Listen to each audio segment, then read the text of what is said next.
Yes. Yes. Welcome to the Conservation Board meeting of Southampton Town for October 22nd, 2025. I would invite everyone to rise for the salute to the flag. Pledge allegiance to the flag of the United States of America and to the republic for which it stands, one nation, under God, indivisible, with liberty and justice for all.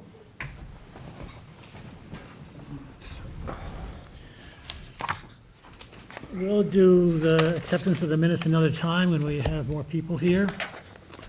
Public hearings A 024077, Colin Heffron.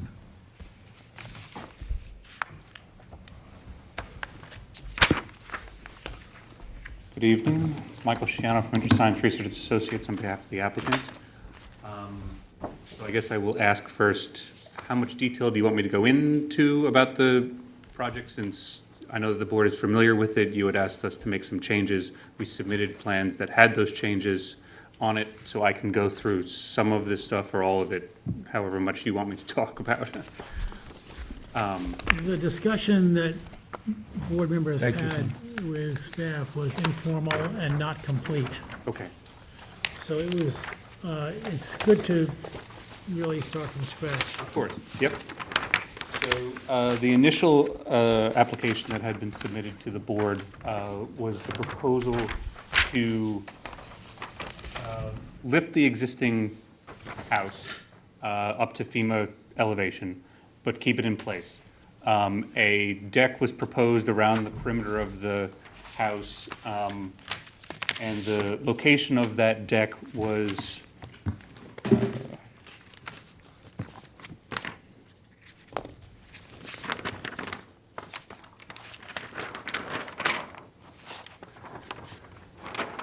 the location and shape of that deck at the time was proposed based on what my clients thought was a pre-existing non-conforming patio.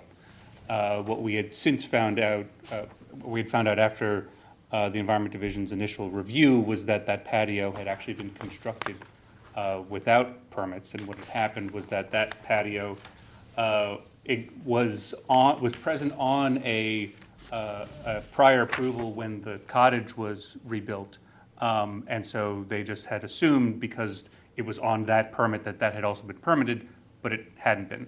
There had been a previous patio there that had extended actually further out, so there was some discussion back and forth between the Environment Division and my office regarding, okay, so do we get to keep any of it? So there was some back and forth with that. Mr. Shea had provided us with two alternatives. One that would ask to relocate the house farther back from the wetlands, one and increase the buffer size, and also and another one that would have kept the house in place, but there would have been a reduced size deck. So I went back to my clients, we went back and forth with it, and we came back with what we thought was a reduced size deck from what we originally proposed, and also an increased size buffer that was larger than the buffer that Marty had requested of us. But the house was still staying in place, the deck was still staying in place, and then prior to the previous meeting of this board, at the first public hearing, this board had requested that we consider a practical alternative that would increase the setback of the deck and increase the setback of the house, because we are moving it, we are lifting it to make it FEMA compliant. Could we move it back? And the recommendation that was made to our office was to move the structures back so that the proposed deck was at a minimum the same setback as the existing house was. So at the last submission that we have made to this board included taking everything up and moving it back so that the existing house is at a setback of 27.69 feet. We are now proposing the deck at 28 feet.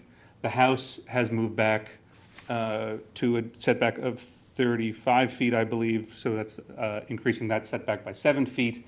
The prior increased size to the buffer that we had provided is still proposed. So in comparison to, actually, Kristen, can you just hand out that? So this is just a table that provides what the differences in the decks were over time, as well as what the difference in buffer was over time, just so you have some scope as to what we're proposing versus what Marty's alternative was, and versus what the original approval was. Yes. Distance between the deck and the buffer? Distance between the deck and the wetlands is 28 feet. Distance between the deck and the new proposed buffer is 4 feet. So previously, because we had moved the house back, we did reconfigure it. So the prior plan, concept plan that we had submitted had some additional buffer in this area towards the street. And because we then had more space over here, we took that, we moved it over so that we're buffering the house. And we placed it 4 feet away from the deck so that there's still room to walk around in case there's maintenance that has to be done. And then there's also a proposed 4-foot wide path to allow people to get to the dock. On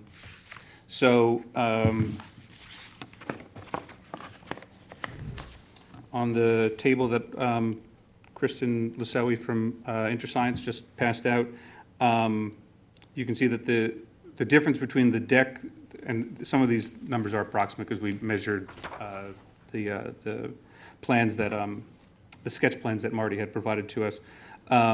The decks that he had suggested that we would have were, sorry,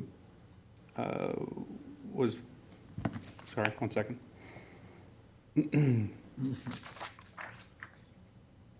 Okay.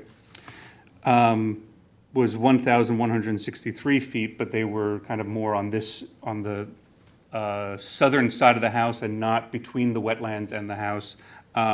Our proposed decks are now, including the deck that is at the front of the house, which has decreased in size, and the deck that is on the water side is now 992 square feet. So we not only reduced it from what our original proposal was, but also it is smaller than what Marty had requested of us in total deck area. And we are and the buffer that we are now proposing is both 259 square feet larger than what Marty had asked for, and when you compare it to the existing buffer that's on the property, it's 4,217 square feet. So we are, because the deck is on the wetland side of the house, we felt that some additional mitigation, we wanted to offer additional mitigation to try and balance that out, and this is what we've come up with. So in addition to moving everything back so that the proposed deck is now at the same setback as the existing house, which moves everything back about 7 to 8 feet, this plan includes upgrading the septic system to an IAOWTS, which increases the setback for leaching structures from 54 feet from the existing cesspool to 100 feet to the proposed leaching structures. And we have the buffer. All of the existing structures that are currently inside of the buffer or near the wetlands are going to be taken out, which includes a retaining wall. There's a fence that's adjacent to the buffer. There's a existing propane tank. All of those are going to be taken out. And the fill is minimal, only for the need to lift for the septic system. There is a proposed garage, detached garage, and pervious driveway reconfiguration, but those are set back farther than the other items. So based on this, we think that this, through the work with this board and with the town, we think that we've come up, yes, I'm sorry. On the drawing, I don't see any steps from the deck. We tried to do a concept plan. It was really quick that we put it together. So the steps would be on the north side of the house, and they will be on the south side of the house. So we just didn't show the lines for the steps, but this includes both deck and steps. So it's not, Well, the steps, in other words, the steps would end within the boundary line that you, okay. correct.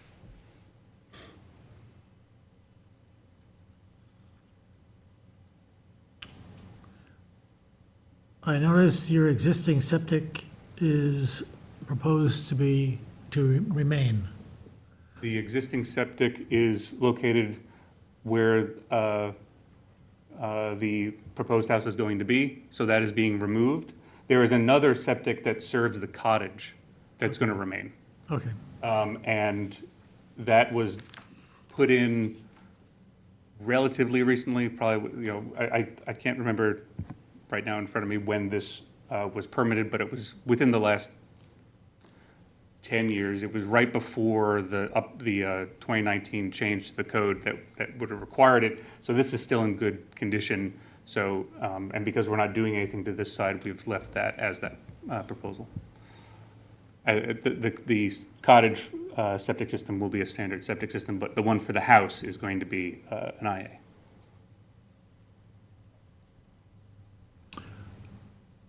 So you're going to raise the house and move it back a little bit? And put a second story on it? Correct.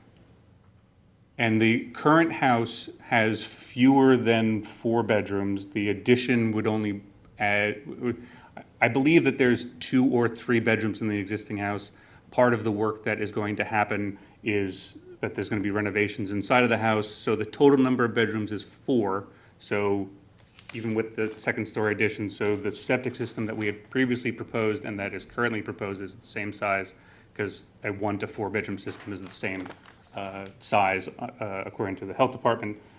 So I just want to make sure that that's clear. And you don't anticipate raising a house and starting from scratch? From what so I have some information that we today, after receiving Marty's note that this board would want to see some details about how it's going to be done. I spoke with the architect, I spoke with the contractor, and they believe that the house is structurally sound enough to be able to be moved and lifted and have the second story placed on top. They do need to speak more in depth with their structural engineer about the whole idea of it, but they have, the general contractor that is working on it is, they are carpenters as like their main stay of business. So they have, and they've looked at the house, and they wouldn't have, what they told me is that they wouldn't have proposed this if they didn't think that it could be lifted and moved. Or it couldn't be lifted at first, but then moving it is just a matter of, after you lift it up on the hydraulic jacks, you essentially just put, after you demolish the foundation underneath it, you then put dollies underneath it and move it back, build the new foundation, and then lower it back down, and the new foundation will be, and actually, I'll give this to you, because you, sorry. You would ask for kind of a construction protocol, so working with the contractor and the architect today, we put together a description of going through from Thank you. before the project starts. So the initial thing that's going to happen is that we will have to speak with a house moving company, either Dawn House Movers or Davis House Movers, to get just the sense of what specifically for this house, because every house is a little bit different, but what specifically they need to do for this house, if there's anything more detailed. But in general, this is the procedure that is followed whenever they lift and move a house. And then we've also included just kind of the details for this board of saying, this is how the second floor will be put on, so that you know that it's only a vertical increase. There's not going outside of the footprint. And in addition to that, there's a certification letter from the architect stating that the new house will be compliant with the 2025 building code, which is the one that will be in effect when we actually get around to building that. Just on the steps in the process, I would think, and I could be wrong, so correct me if I am, that you would put the pilings in first? So I believe that the steps that it'll be, as we've outlined on this, is that we will, the house would be lifted first, because because the house is only moving back 8 feet, so we'd have to lift it up, demolish the existing foundation, demolish the existing brick patio, and that will be done from a front to back orientation so that you're limiting the amount of disturbance that's on this side of the house, on this side of the patio on the house. And once the foundation is done, then it would, the pilings that are going to be used are helical piles. So either it will be before the house is moved back, the new foundation, including the helical piles and grade beams, would be installed, and then the house will be moved back and placed on it, or the house will be moved back first, and everything would be done underneath the house, and then the house will be lowered back down. But it's helical piles instead of being pile driven, so we don't have to drive any piles first, and also we don't have to move the house somewhere else to bring in the pile driver to put it in, because they can all just be screwed in place. Okay.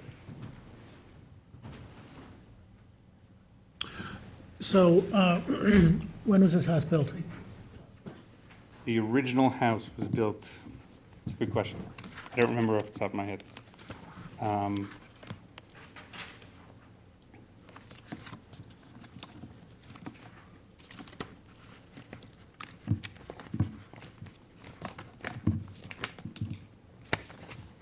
I don't have that information in If front I may, 1960.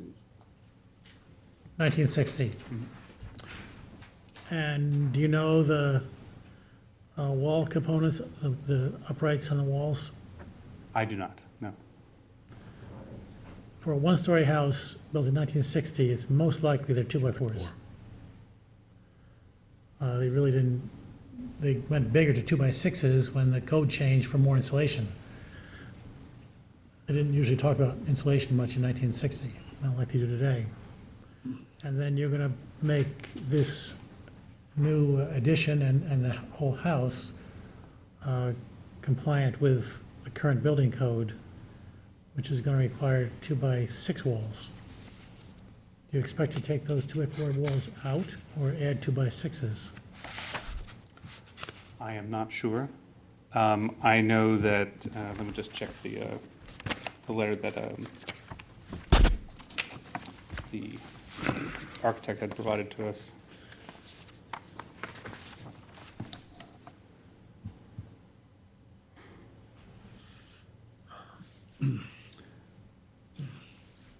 I can only assume, based on the fact, the letter that was provided to us by the architect, which indicates that it's going to be compliant with the 2025 Energy Conservation Code. In order to meet that energy conservation code, the framing of the existing house theoretically would have to be changed so that any new installation would meet those current codes, because a 2x4 framing would likely not be able to house the insulation required to meet the new code. The plans do include renovation of the existing house, but I'm just answering your question, so.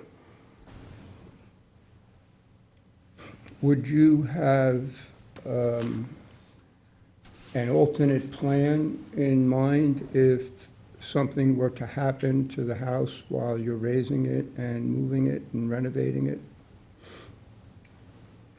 You have assurance from the contractor and the architect, and I have no reason to doubt either one of them. However, there's a possibility. So is there an alternate plan if that should happen? There is not. I have attempted to discuss this with them, and I had asked whether they would be able to be here today to answer some of these questions, and they were not available to come here to speak about this.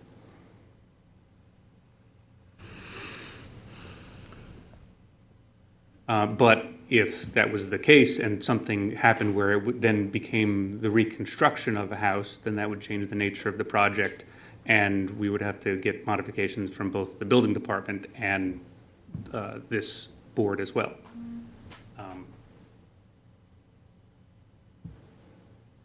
So I can only, at this point, I can only operate on the insurances that I've been given based on information from the New York State licensed architect and the town licensed home improvement contractor.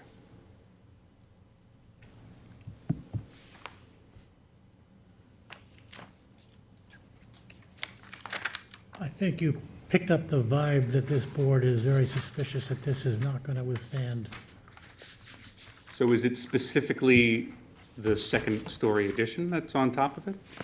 No, quite frankly, what I'm thinking is, you can do it. But it's going to be slow and expensive. You can do it. So you can get your professionals to say, you can do it, you can do it. And they can. But I don't know who wants to.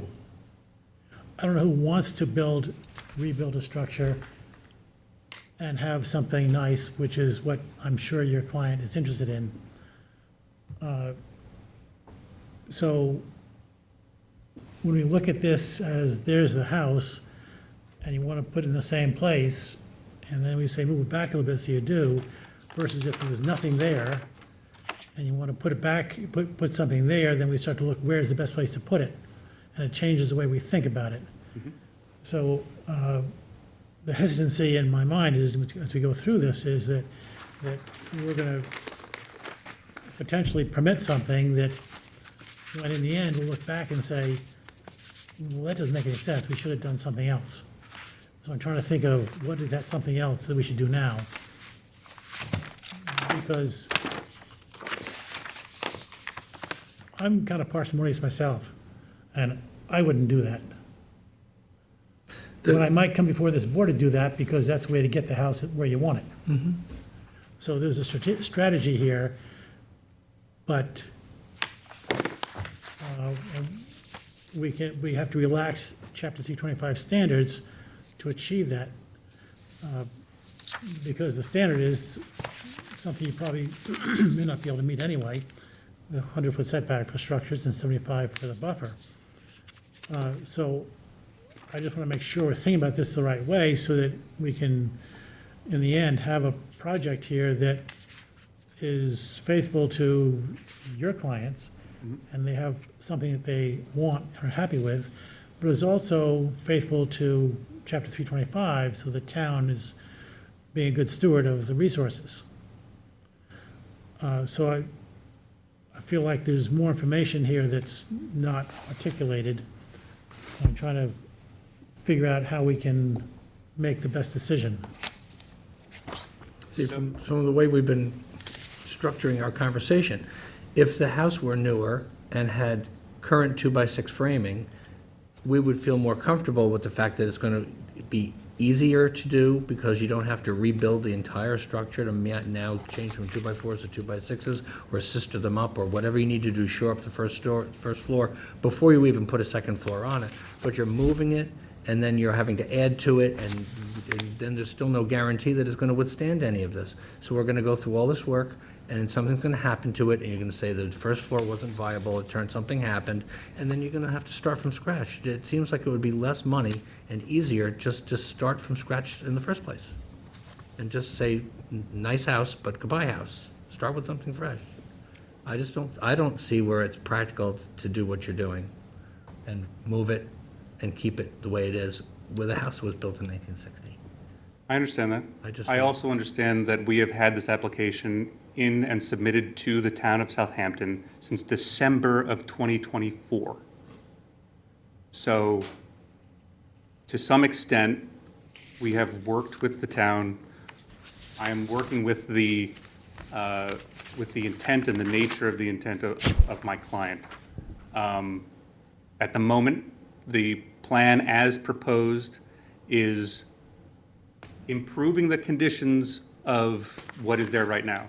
Just by dint of proposing an IA system, we are drastically increasing, and we're not increasing the footprint of the house, nor technically the use of the house, because even though we're putting a second floor on it, the number of bedrooms is still less than 5, so it's not an increase in use from the eyes of the Suffolk County Health Department. So I understand your feeling on the feasibility of this, but I can only operate based on the information that I have from licensed professionals, and also take into account the upgrade of the septic system, the almost more than doubling the size of the buffer from what exists today, increase in the setback of the house and all of the structures, removing an existing illegal patio, in addition to several other structures. So from an environmental perspective, I believe that this site will be better than it is today. Is it the best that it could potentially be? No, but this is also a property that has a house and has had a house on it since 1960, prior to the enactment of Chapter 325. So based on the merits of the application by itself, I would hope that the board, and especially considering the amount of time and money that my client has spent to get to this point in October of 2025, I would hope that the board would give us some consideration. Just remembering also that there's a common misconception that coming in with a project that's better than what's there is what 325 means, and 325 doesn't mean come in with something better than what's there. There are standards, there are distances, there are all kinds of things involved that don't necessarily mean just because you're coming in with something better that allows us to approve it. We look at that, certainly, we let it temper what we're looking at as far as the specifics of any particular project, but coming in with something better is not the main goal you should come with. You should come with the goal of trying to comply with 325 as best you can, request relief where you can't meet it, or explanation why things are a hardship, but just coming in with something better should not be the main goal of anybody coming in front of us. We certainly understand that, but that's not going to make us change our mind on everything. I would also just like to note that I understand that. Good. Good to A know. redundant question. Did you at any time propose the idea of a demolition and a brand-new house being built? We have not been given the opportunity to provide such alternatives. And also, I don't feel comfortable with talking about things that I would have done if given a different circumstance, because right now I am here on behalf of my client and attempting to propose what they have asked me to propose here. And so I guess at this point, if the board is not comfortable with moving forward with it, then I would seek some guidance as to what specifically you are looking for. I know that you have provided some stuff already regarding more details about maybe the existing structure, so that we can confirm that it is the structure that we believe it to be based on its age. But also, if this board believes that essentially what this is going to be at the end of the day is a demo and reconstruction, or more likely a Ship of Theseus situation where we're essentially building it completely up the way that it is right now, just with new materials, then what does that mean?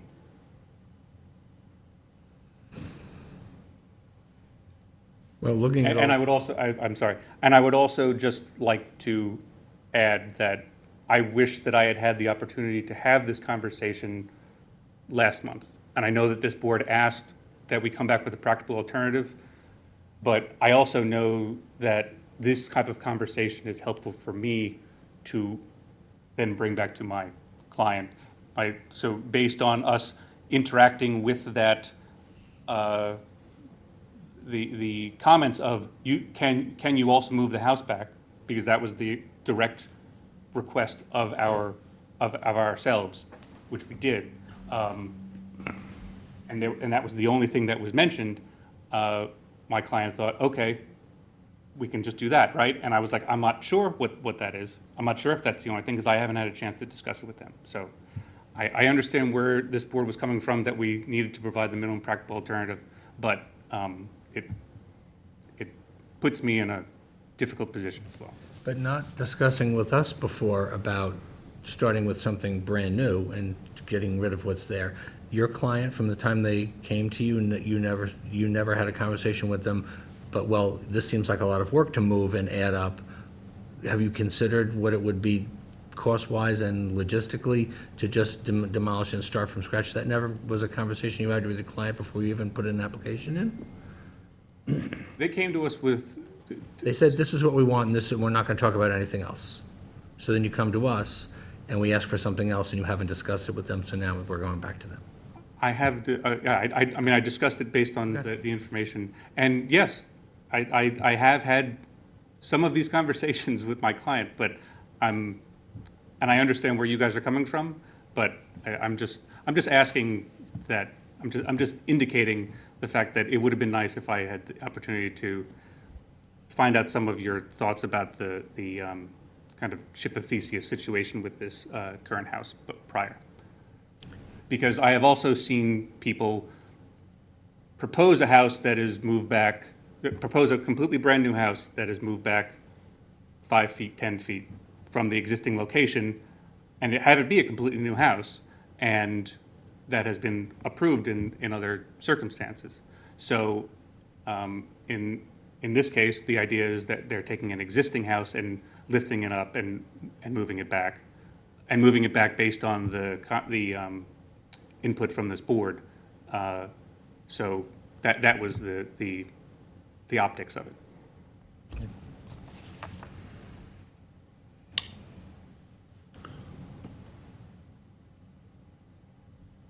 I have some other thoughts I'd like to discuss later. I'd like Marty to give his report. Of course.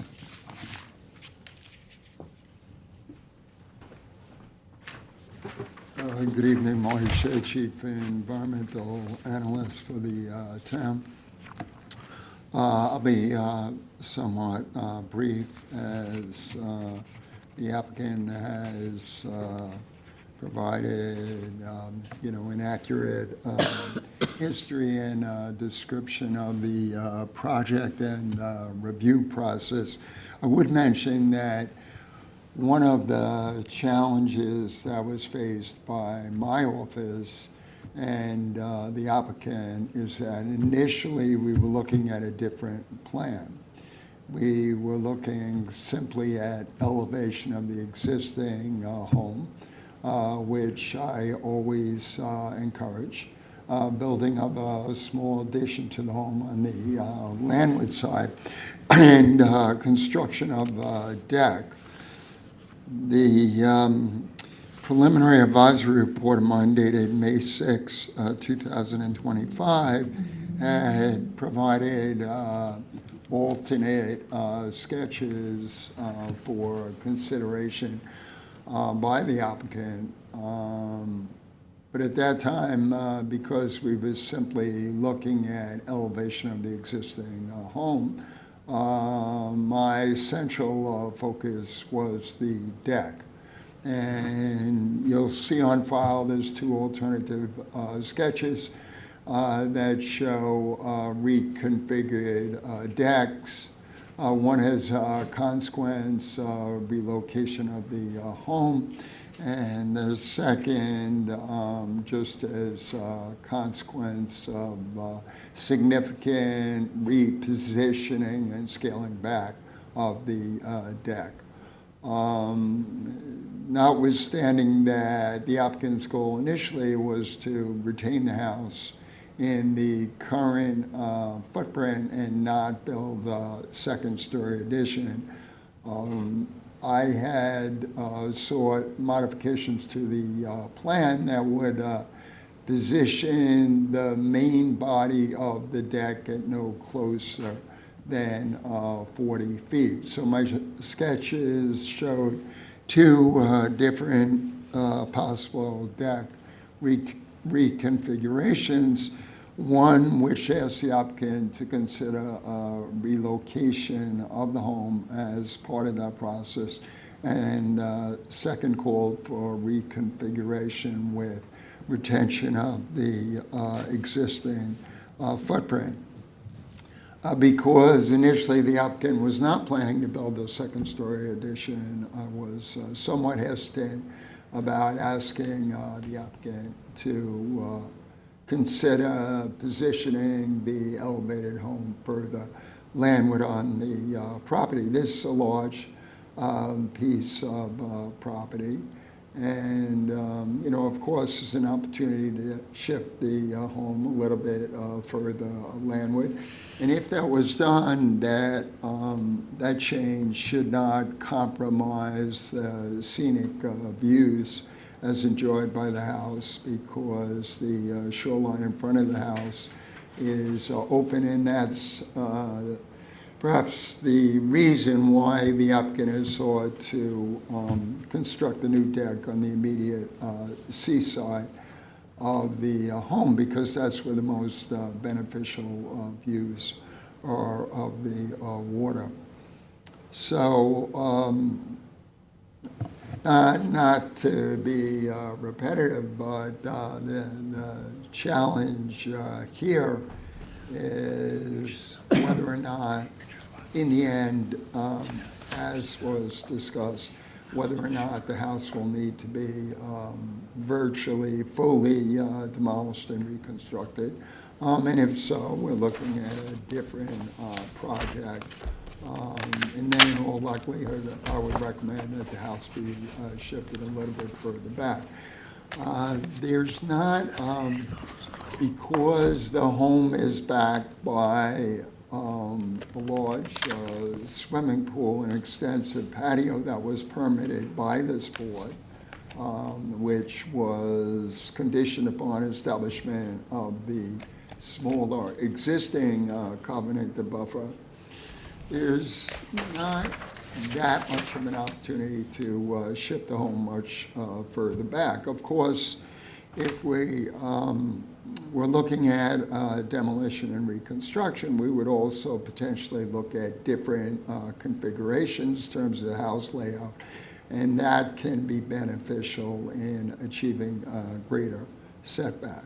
So it's sounding to me like the applicant needs to get some additional information from the contractor and the engineer so that we're absolutely sure whether or not the existing house can be retained, and that it can withstand elevation and building of a second-story addition and made to be code compliant without significant demolition. At my request, the applicant had provided a drawing that identifies the exterior walls, that identifies any walls that would have to be demolished and removed. And at present, with the exception of one area where there may be a bow window, that drawing is indicating that the exterior walls will be retained.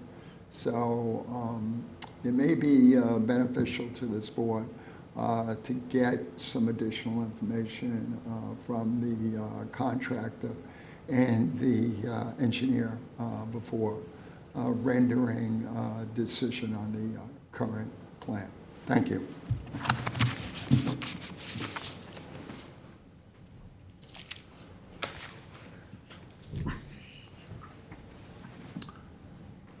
So, I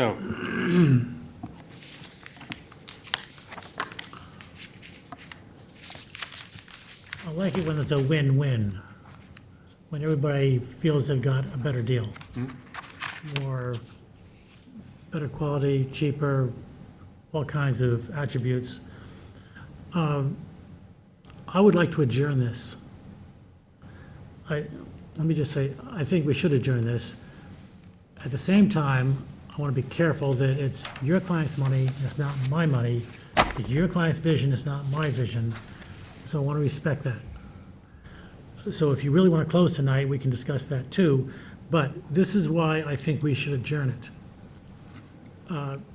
You've moved your thinking over the course of the last little while, weeks, months here, and talked to the staff before it got to us for much discussion, and moved your thinking to a lot of things, to now your point of actually moving it back, changing the deck configuration. You're in a state of flux here. If this is really what you want, my suggestion is stick with it. But there's a lot of chopping in this house. There's a lot of pieces here and filling in here and there and moving it. There's a lot of what I would characterize as motion that is not real cost effective. And moving a house isn't really cost effective. It moves from here to there, but in the end, you still got the same thing. What I would look at if it was me is leave that, that's an alternative, it's a possibility. But make believe that wasn't there. And then what is the dream house of your clients? And where would it be? And what we're looking for is more buffer. I'm not saying how much. The fear is we don't dare do anything more because we're going to give up more than we want to give up. I don't know how to move that fear off the table. And that's what I've been thinking about. Which is why I said, if you really want that house, leave it there. But if there's a possibility your clients might want something different that's starting from scratch, so they can design where each room in the house is actually going to be and the actual footprint and layout and where the decks are going to be, there are a lot of possibilities in this property. I think there's a way to start from scratch, change the configuration of the house, move it a little closer to Franklin Avenue, get a little more buffer, and still leaving the IA system there, but moving that walkway to the other side of the house seems a little awkward in my thinking. I would put it closer to the structure for bringing in groceries and a lesser walk in the rain. But this is just my thinking. If any of that resonates with you, then I'd be open to adjourning this, to have a frank discussion and see if that's really what they want. And if it isn't, come up with what you really want. So when you get done, you got something that you said, yeah, that's really what I want to do. Are you finished? I'm sorry. Yeah, that's, I'm trying to get that thought out. So, I don't know whether you are able to answer this question. If the second floor wasn't part of it. So the second floor was added by the clients at kind of the 11th hour, like 3 weeks before our public hearing, because of the amount of time that it had taken to get to that point. They were doing their own cost-benefit analysis. I didn't actually have a chance to speak with them about it. It was communicated through the contractor and the architect. And we had, since you're asking what my advice was to them on other occasions, I would just like to let you know, we told them this is not a good idea in terms of the optics of this, and also, do you know whether you can do it or not? So one thought that I have is whether I go back to them and say, okay, your original proposal was just to lift the house, fix it up a little bit. And if they're only fixing it up a little bit and not opening the roof of the house, that means that they don't have to bring it to, that it changes the nature of the amount of work that they have to do to the house. So the structure and everything changes, because they don't have to necessarily meet the current energy code and all that, because they don't go over the substantial reconstruction value requirements under the building construction chapter of this town. So that changes things. And since it sounds like that, the idea of demo and reconstruction, even in the same footprint or size, is you would want to see it move back farther and an additional buffer if that was the case. If going back to the original proposal of just lifting the existing house and moving it back and then building a deck around it, if that was the case, what would your perception of that be? I like a second story because it makes more efficient use of the space. You get double the living space, the same footprint. And the second story is not a big deal in my thinking about this whole thing. I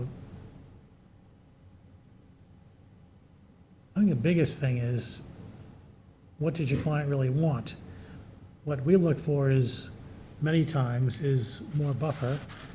When I look at this, it looks like there's some inefficiencies there that I wonder why they're being done that way.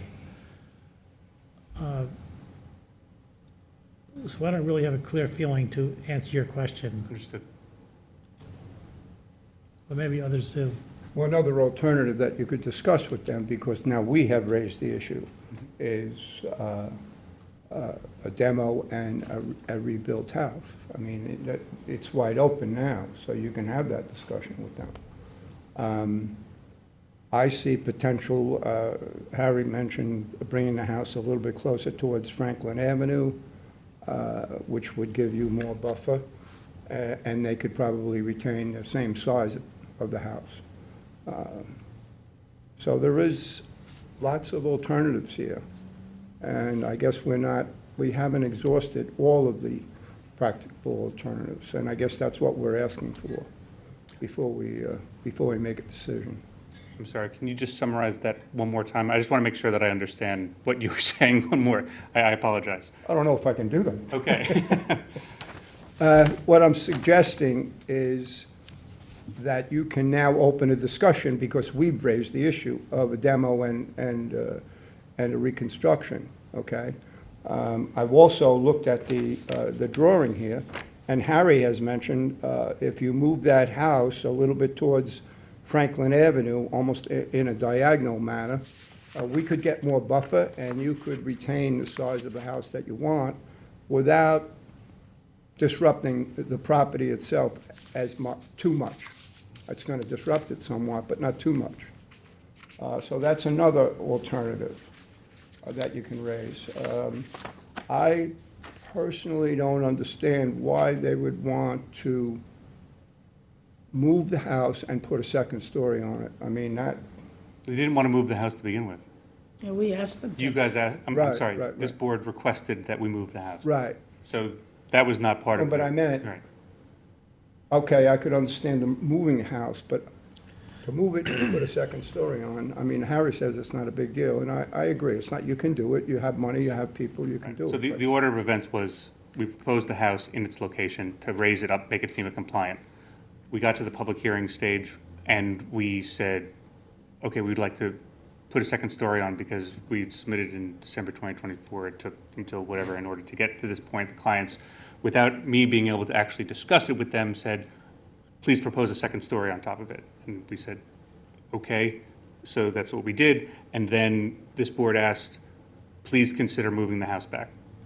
So that was the order of events, so just so that you, All right, well, I think you can go back now with a lot of alternatives for them.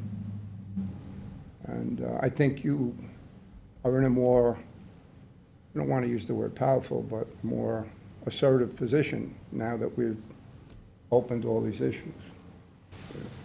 They may not want to hear it, but at least you can present it. I appreciate that.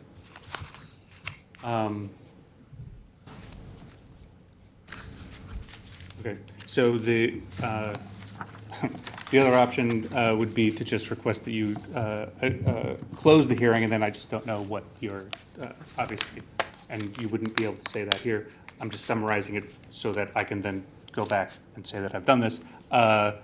I don't know what your decision would be. I don't know what's going to happen as a result of that. Because Harvey you made a have, very good suggestion. He usually does. So that might be something you want to consider. We don't like to just close a public hearing after one set of plans and no alternatives to be presented. I mean, if you would go back, discuss what some of the options that we were discussing tonight, and you may come up with something new. If you want to discuss it with them and come back, at least come up with some alternatives. We don't like to just close a hearing and then later on be told we didn't give you a chance to present alternatives. Because we want to give you a chance to present them. Even if your alternative is keeping it exactly the way you have it with some modifications that allow us, that are, taking care of some of our concerns with the logistics and the viability of the building the way it is now to be modified to meet current building standards. But we would hate to have just close it tonight and have anyone think that we didn't give you a chance to present alternatives. So go back to your client, see what they might be willing to consider, and come back and say they're not considering anything, or they're considering X, Y, Z, or some plans. I do have to state that this is the second round of our alternatives that we have provided. And then the board would have had also 2 additional alternatives based on the alternatives that Marty Shea had provided. So this board has seen 4 different alternatives in addition to the original one. So I just wanted to assert that we have been at this for a while. But this is only the second we're public not- hearing, so, I mean, honestly, publicly, this is only the second time we've been presented with I understand. anything. I mean, what happens behind the scenes before it becomes a viable public hearing date and everything, we don't always necessarily see all of the progress that you're making with staff. But we'll see it from public hearing time, and this is only the second time. Okay. The reason I spent that much time talking about this Which I appreciate. I just, is that I can see where you can get the same size house or even a bigger house used more efficiently at less cost. And I think it's something that I would be interested in if I was doing the project. You've got to make that determination for your client. And if you wanted to go back and consider, or at least broach that with them to see if that's something they want to work on, because once you start with a brand-new house, there's a whole lot more possibilities. We can hear you in 1 month. In 2 weeks, we don't want to have any more applications on because we've got No, 19th or a lot of stuff later. going on that meeting, but November 19th. we generally November don't 19th have a Or real the 3rd full, or the 17th of December. we haven't had a real Next full meeting's schedule full. most of the time, so we can Next move meeting this is right full. along. Okay. And especially if you do, if you does want to do something a little different, present it so that Marty can take a look at it before our meeting, we very likely could close it next time. I appreciate your input. I appreciate having the opportunity to discuss this with the board. And so please adjourn it and, until the 19th, and we'll come back with some alternative. Is there anyone in the public that would like to speak on this application? Or Zoom. Or on Zoom? Motion to adjourn to the 19th November? of, November? yeah, well, it can't be October. The 19th of November. Could be December, you have to be specific. It's been moved, is there a second? Second. All Second. in favor? Aye. Opposed? Thank you. Anybody keeping theirs, or are you turning them? Okay, oh, you got them, Rand, thank you. You're right. All right, well, we only have 3. Wait a second, just have to take a little break from. Stretch. 7th inning stretch, maybe a 1st inning stretch.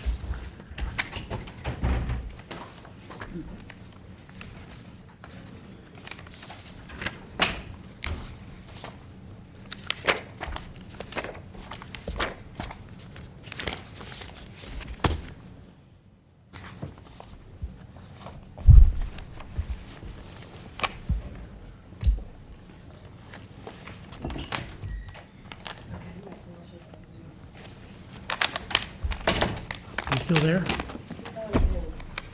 Mike Walsh, he's on Zoom. Okay, okay.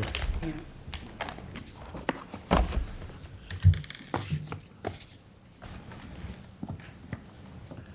As soon as George comes back, we'll have a quorum again, and we can open the next public hearing, or the next hearing.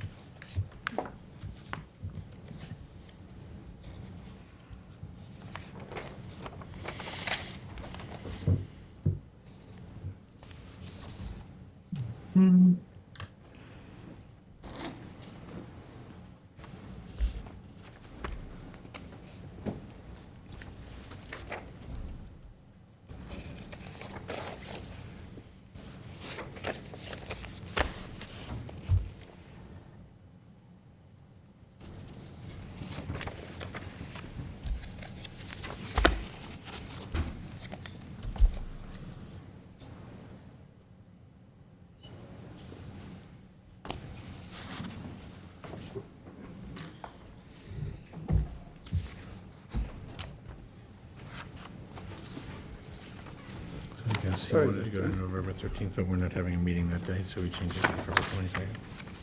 You hear me, The Matt? meeting's November 19th, but he's thinking second and fourth. The next public hearing is WB 24001 Farron Farvid. And I believe, yes, well, there was a picture on Zoom. So he's up top, Okay, right-hand corner. okay. Good evening, Mr. Chairman, Michael Walsh. I hope you can hear me. Yes, sounds good. Great. Matt Ivins is also here, and he's going to handle the exhibits. We filed an exhibit package with the board, and the application has numerous exhibits, so we're going to briefly walk through our case, the application, and then we'll answer any questions that you may have, Mr. Chairman and members of the board. This started with my client, Farron Farvid, who I think is going to be online tonight. I think he's watching. Doing his own research, and he found that the lot next door, adjacent to this, was the subject of a letter of non-jurisdiction. Tonight we're dealing with 15 Windermere Close, Hampton Bays. Right next door, 19 Windermere Close was a case that was before your board for a few years, the Schlegel case. And in essence, this is exactly the same application, the same request for relief, the same proofs that we put in. And what we're looking for is two things.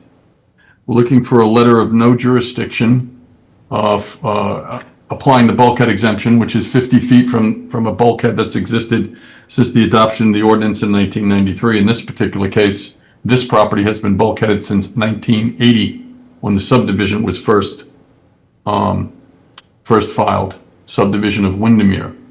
Matt, if you could put up on the screen, if you could share the screen, you could put up that first letter of no. Yeah, it should be a board. Good evening, board. Can you see that? It's difficult to read. Or I can zoom in. Matt, if you just coast through that, the point is that there's a prior letter of jurisdiction. We're taking the position it's on all fours similar, the Farvid application to the Schlegel application, and I'll show you why in a moment. Is that for the Schlegel property or for this property? That's correct. That's for the Schlegel property. And that's part of the record. I just wanted to bring it to the board's attention at the outset because it forms the basis of this application. Matt, if you go to Exhibit B, please. That's up. Okay. This is the application for the letter of no jurisdiction. There was a survey attached to it that depicted what we were looking for in terms of the setback. Again, there's a bulkhead. There's no wetlands landward of that bulkhead. There's a trustee permit in place, and we have two bases for requesting the letter of no jurisdiction. Number one, we have a trustee's permit, and we'd like to apply the trustee's exemption. If you could turn to that, please, Matt. About the trustees exemption? Keep going down. Go to Okay. Exhibit C, please. All right, well, this is Exhibit C. Okay. Exhibit C is the denial. Marty Shea denied the permit, the request for the LNJ. He set his reasons forth in that very short 2-paragraph letter. He basically said you were previously regulated. We took jurisdiction within the area 50 feet landward of the bulkhead. Therefore, we're going to continue to take jurisdiction. The entirety of your lot is within the permitting jurisdiction of the Conservation Board. Next exhibit, Matt, D. We then filed an appeal of that determination. Your regulations require that we appeal to your board if your environmental analyst, in this case, Mr. Shea, denies our letter of no jurisdiction. We set forth in that letter the reasons that we believe we qualify. The bulkhead and returns are 100 feet or more in length. There are no wetlands landward of the bulkhead on the subject parcel. The bulkhead returns were built prior to August 13, 1993. We're only dealing with this property. We're not asking for anything else. And the town did not properly apply the bulkhead exemption, and they did not apply the trustees exemption under Chapter 325, which is an additional exemption. If the activities, if any activities are require a trustee's permit and are indeed permitted by the trustees, that takes that portion of the property out of your jurisdiction. We also included the trustee's permit, the New York State DEC permit as Exhibit F, G, and H. The NYS DEC permit. If you could go back to that subdivision, please, Matt. Right above it. This is the 1980 subdivision that I referred to. And Matt, if you can just take a minute to show the board where the pre-existing bulkhead existed and the time frame that we're talking about. That is approximately 1980, which is well before the 1993 bulkhead exemption regulation date.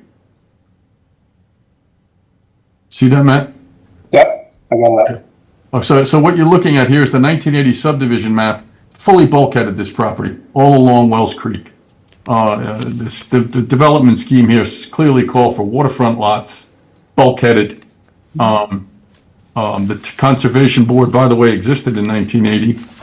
They had an opportunity to weigh in 1980. Whether they did or not is not apparent from the subdivision map. But I haven't found anything at this point that indicates that they burden this property with any covenant restriction or otherwise as part of the subdivision filing. That becomes important because it's our position that the development scheme was set back in 1980. The property was fully bulkheaded, and by virtue of that fact alone, going forward, we have the benefit of the bulkhead exemption. If you can go to the next exhibit, please. This is a certificate of compliance for the bulkhead when it was upgraded and rebuilt in 2022. What you'll notice here is what the trustees approved was the installation of a bulkhead and the installation of two 20-foot returns, 20 foot from the bulkhead. And if we look at the schematic and the survey, what you'll see is, in addition to the 20-foot return, they imposed a 10-foot buffer, which was to be planted with beach grass. So the trustees essentially permitted 20 plus feet. In Marty's memo, he opines that it's approximately 25 to 30 feet that was disturbed as a consequence of the trustees' permit. It's our position that a minimum of 20 feet, as depicted on this plan that was approved by the trustees, was regulated by the trustees. It was permitted by the trustees. And because of those activities being permitted by the trustees, it takes it out of the jurisdiction of your board. You have no jurisdiction whatsoever within the first 20 feet of that property as measured from the bulkhead. If you can go to the next exhibit, please, Matt. This is the New York State DEC permit. We included that in the record. It mirrors the trustees' permit. It's the exact same permit. Same schematics, same plans, same survey. It shows, by the way, it also shows the dead men, which are 16 feet from the inside of the bulkhead, and the tie rods. And if you measure from the outside of the bulkhead to the inside of those, the landward side of those dead men, that'll fill up the approximately 20 feet, if not more.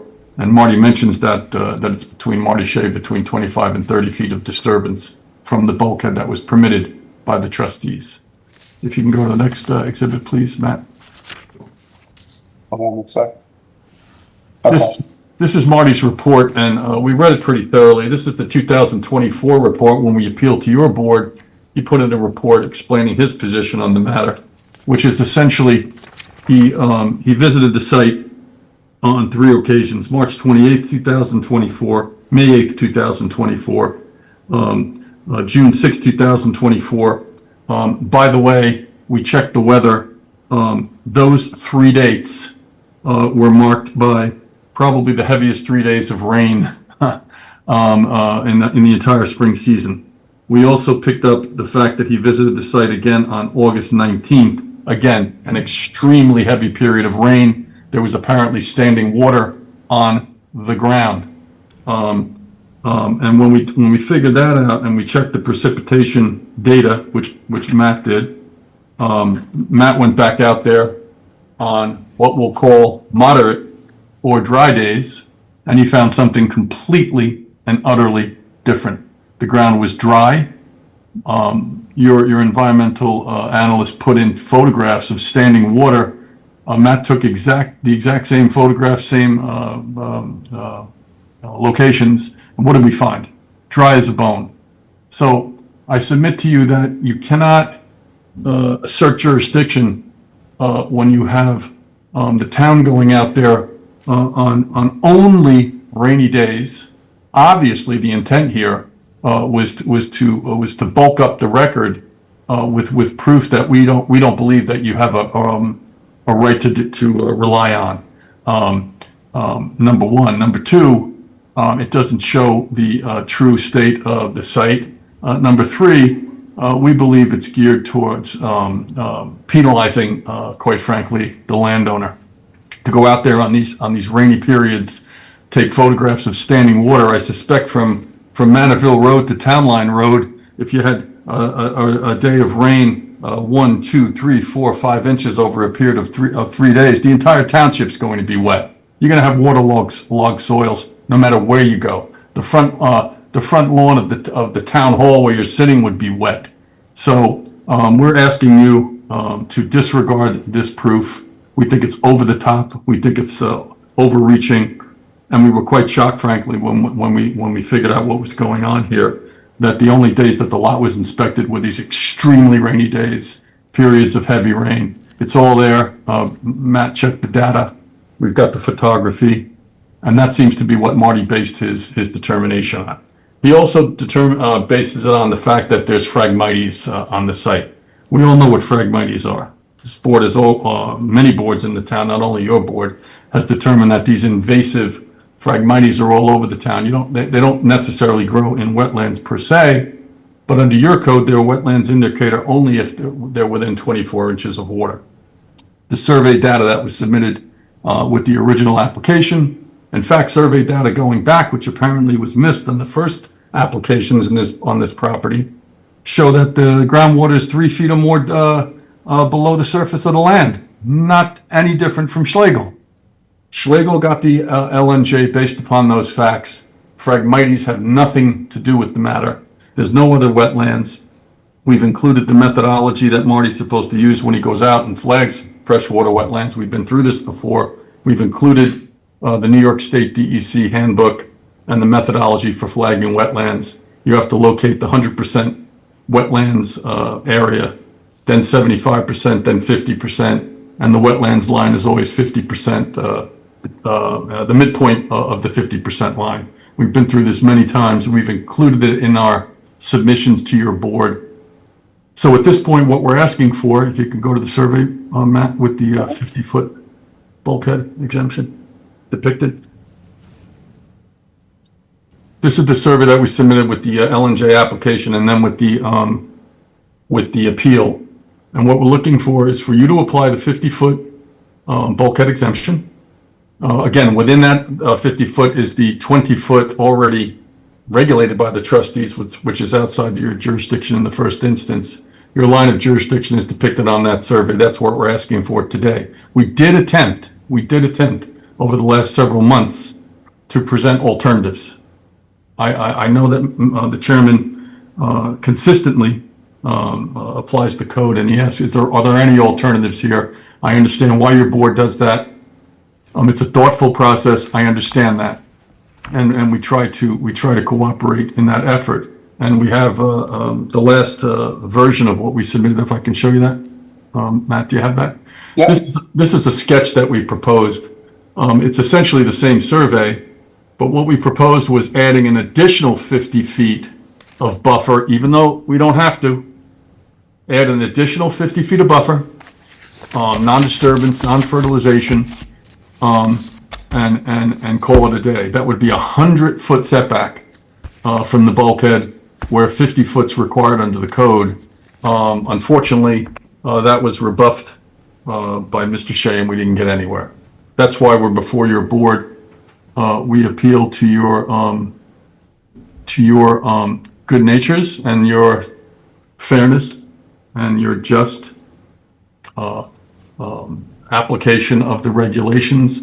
If you go through this file, which is extremely thick at this point, at the end of the day, I'm sure you'll conclude that the client, in this case, Mr. Farber, has a right to the exemption, both the trustee exemption and the 50-foot bulkhead exemption. That's our case. If you have any questions, we're more than happy to answer. But Just want to make some clarity here for the board, for the benefit of the board. We are here for the purposes of determining if the Conservation Board has jurisdiction of 200 feet in this property or just 50 feet as the applicant is requesting. So in terms of practical alternatives, that's not applicable in this particular case because it's not looking for a permit for other things. This is a determining simply where the jurisdiction is. Just so you think about it consistently, so we're all thinking about it the same way. So now I'd like Marty to speak and give his testimony. Good evening, Marty Shea, Chief Environmental Analyst for the town. I'll be somewhat brief. As was spoken to by the applicant, there is a report that I filed on record in response to the wetland determination appeal stated June 17th, 2024.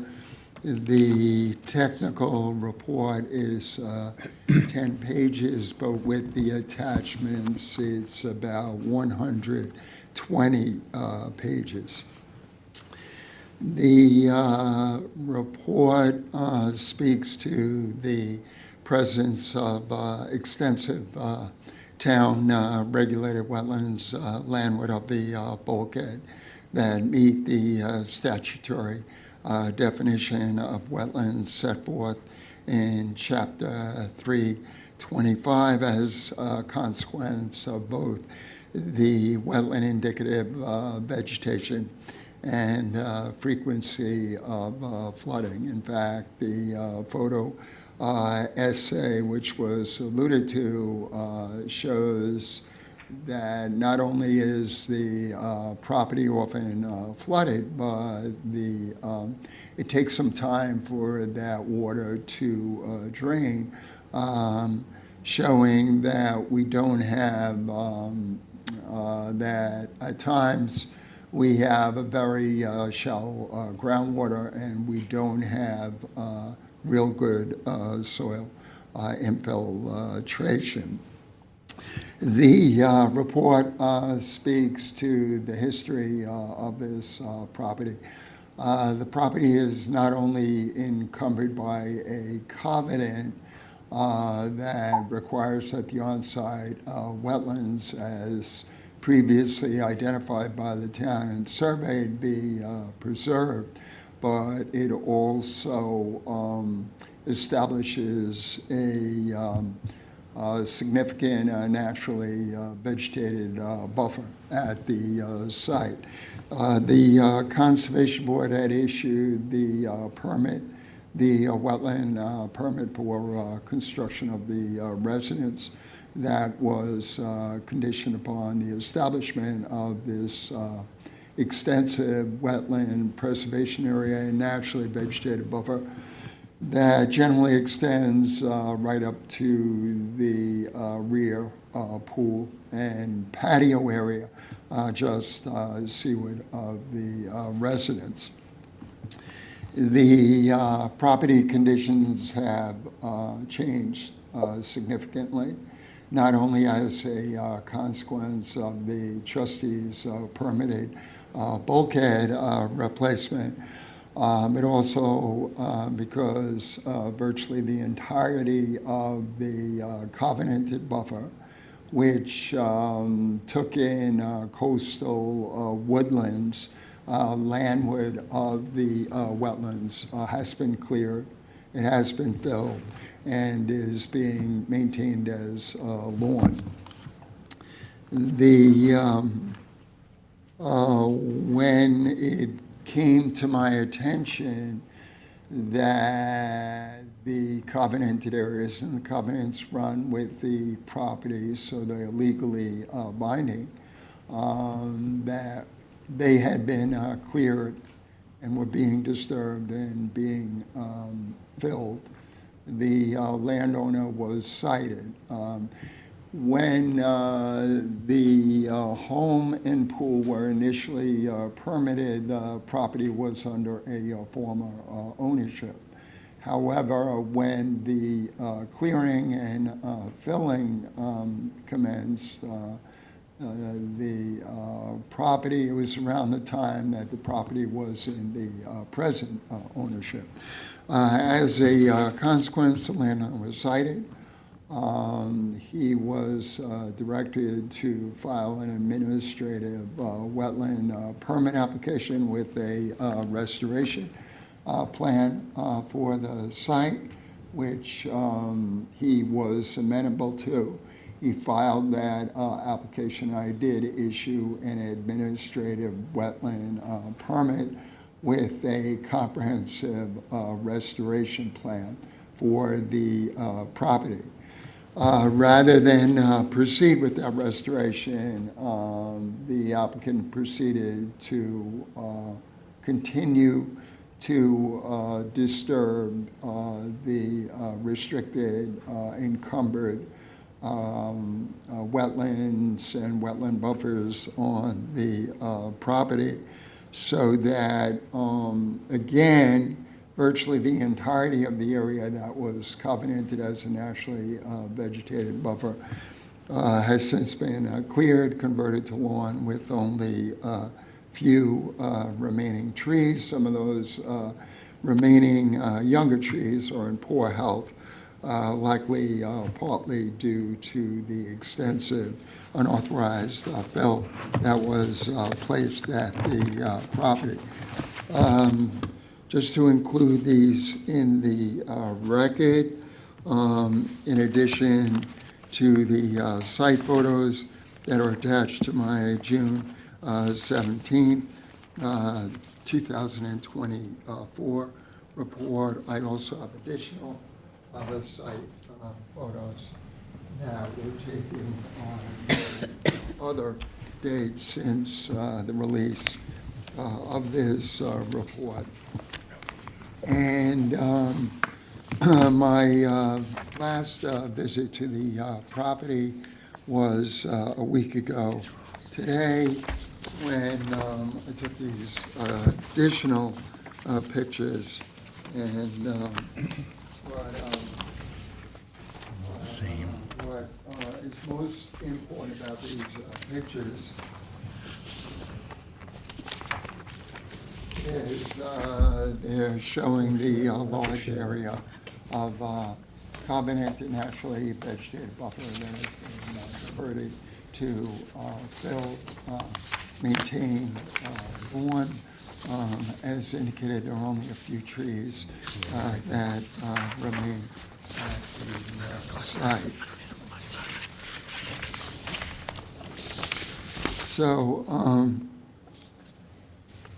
the site conditions have been somewhat of a moving target, since notwithstanding that the landowner had filed for an administrative permit to restore the property and had forwarded a restoration plan that was approved.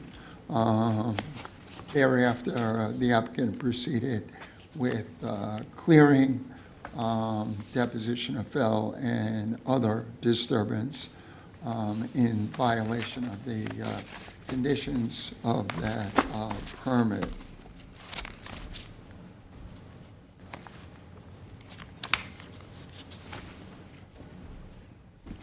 So the report that is on the record yet supports the regulation of the entirety of the property pursuant to Chapter 325 because of the presence of extensive town-regulated wetlands, landward of the bulkhead. And in closing, the report recommends that this board continue to support and defend that surveyed wetland boundary, and that the applicant file either a modified administrative wetland permit or a new Conservation Board wetland permit application in order to get the necessary authorization to reclaim the covenanted areas that have been disturbed. Although there are many areas of concern on the property, the most recent photos also show filled sand path through the wetlands and is wider than the maximum allowable 4 feet. There are a significant amount of photos on record as attached to my report, and afterwards that also show the significant amounts of fill that were placed right up to the town identified inland wetland edge. The fill is between 1 and 2 feet. It appears that that fill was placed in order to convert the affected area to a level lawn so that it could be used as exterior lawn space for many purposes. So rather than speak further about the June 17, 2024 Environment Division report, I would encourage all board members to thoroughly read that report before rendering a decision on this appeal. But the report in closing is not supportive of the applicant's request for a letter of non-jurisdiction for those areas landward of 50 feet of the bulkhead. When the applicant had more recently provided the sketch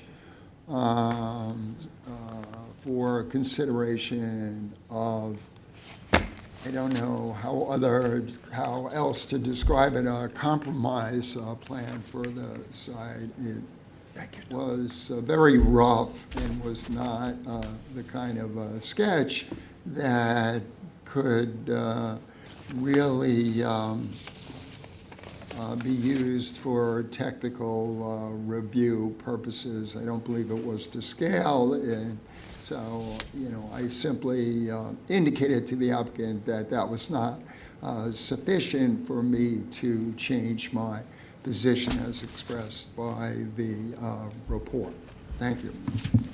Marty, just one real quick statement.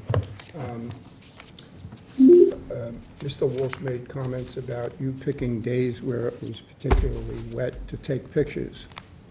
I'm just wondering, could they have picked days that were particularly dry to take their pictures? Well, without reviewing the weather records, and I think the applicant may have provided some of that information, I couldn't speak, I couldn't respond to that question as to what the weather conditions were like. You know, I'm gonna break you right now. okay. He's just trying to make me feel good.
And lastly, I just wanted to offer a quick comment regarding the trustees' permit. While it is agreed that where a trustee's permit is required, a town wetland permit is not required. The concern, of course, as spoken to by my report, is that trustees in permitting an extensive area of backfill that extends as far as 20 or more feet landward of the bulkhead, that they exceeded their authority.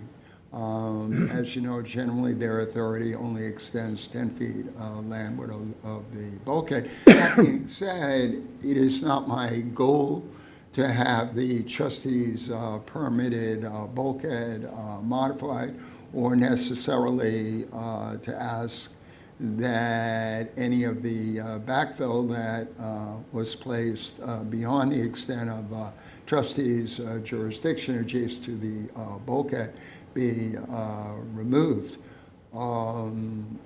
Primarily looking for the remainder of that property to be restored back to natural vegetation, for any unauthorized fill to be removed, so that the pre-existing grades can be reestablished, so that the property can be brought back into compliance with the covenants and the prior permits and approvals of this board, as well as the administrative wetland permit. Thank you.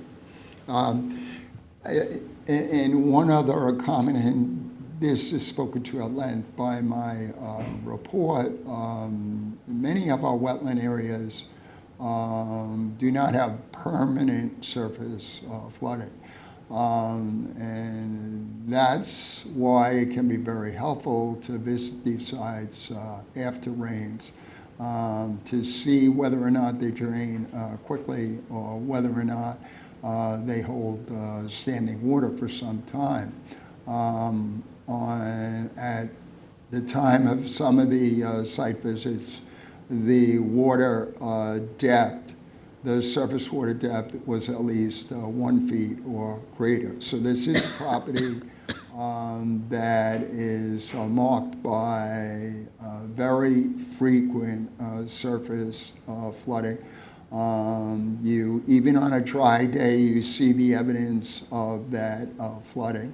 And when you have an area that's dominated by Phragmites, in deciding whether or not the area of Phragmites should be regulated as wetlands, you, upon field assessment, look to see if there are obvious signs of frequent flooding.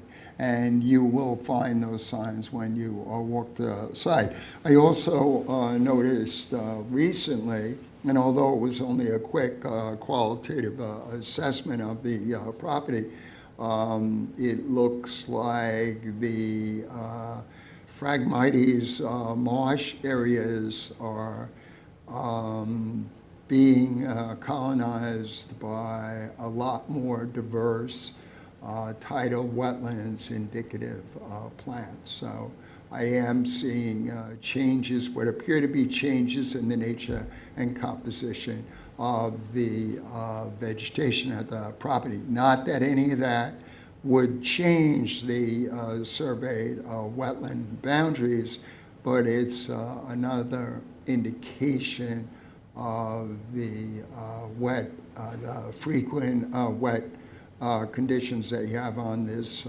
property landward of the bulkhead. Thank you.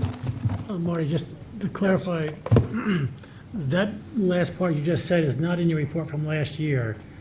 Would you just clarify, you testified just now that you saw some wetland vegetation. Would you give the location that's landward of the bulkhead? Yes, landward of the bulkhead. Yes.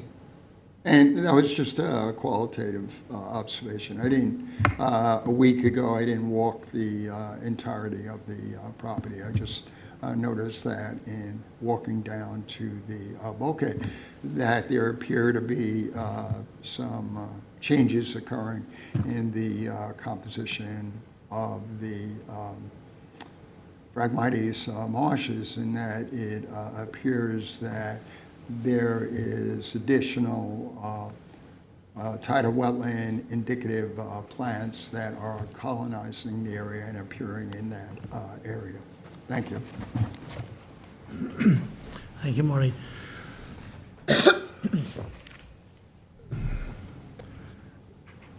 So, Mr. Walsh, you gave some testimony. Marty gave some testimony. Do you want to say anything more? No. We'd like you to close the hearing if possible. Put it down for determination on the 19th or as soon as you can make a determination. In the meantime, if, Mr. Chairman, if you'd like to direct us, as you usually do, to see if we can seek some compromise, we'd be glad to do that. But we'd like to move towards a determination because I see a certain intransigence on the part of Mr. Shea, which I simply can't get around, quite frankly. I'm just being honest with your board. But if you'd close the hearing, render a determination. In the meantime, if you'd direct us to try to seek a compromise, we would certainly do that, as you usually direct us to. And we comply.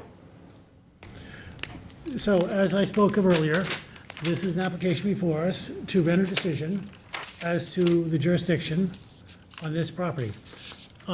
We have heard testimony from the applicant and from the staff. If there's, and the applicant is wishing us to close this hearing. If the board has heard enough to render a decision, and we're not in need of more information, it's appropriate to close the hearing. And then we will have 45 days to render a decision. If there are any more questions, and if not, before I skip an important part, is there anyone in the public who'd like to speak on this application? Motion to close the public hearing.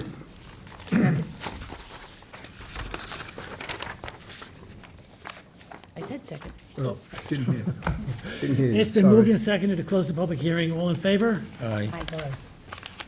Aye. Thank you. Does the matter get set down for a date certain, or it just is left open without a date? It's left open. We have a very big agenda next meeting. We may not get it done next meeting. So we don't say when we're going to do it, but the law gives us 45 days. We'll do it as soon as we can, as you requested. But I'm not going to tie down the staff, because I may not be able to do. Thank you very much for your time.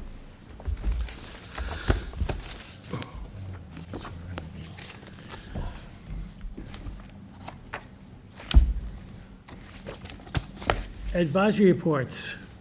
810 Lumber Lane site plan application.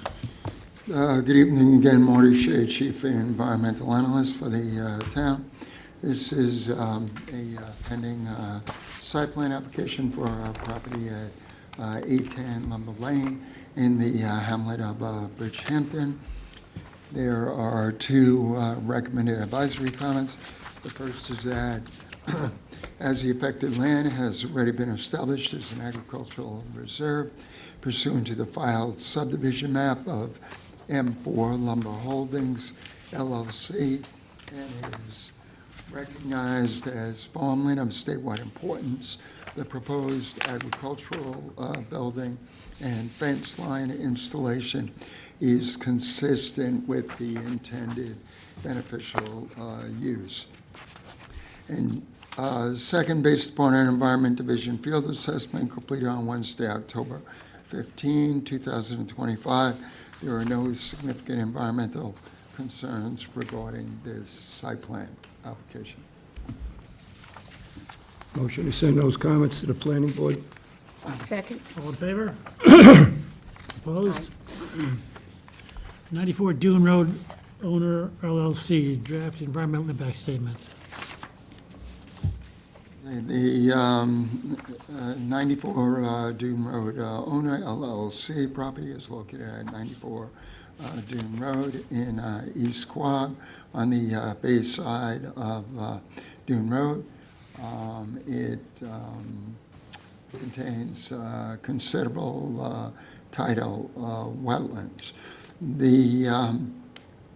The site plan application, which is the subject of the draft environmental impact statement, proposes change from one non-conforming use to a second non-conforming use. Currently,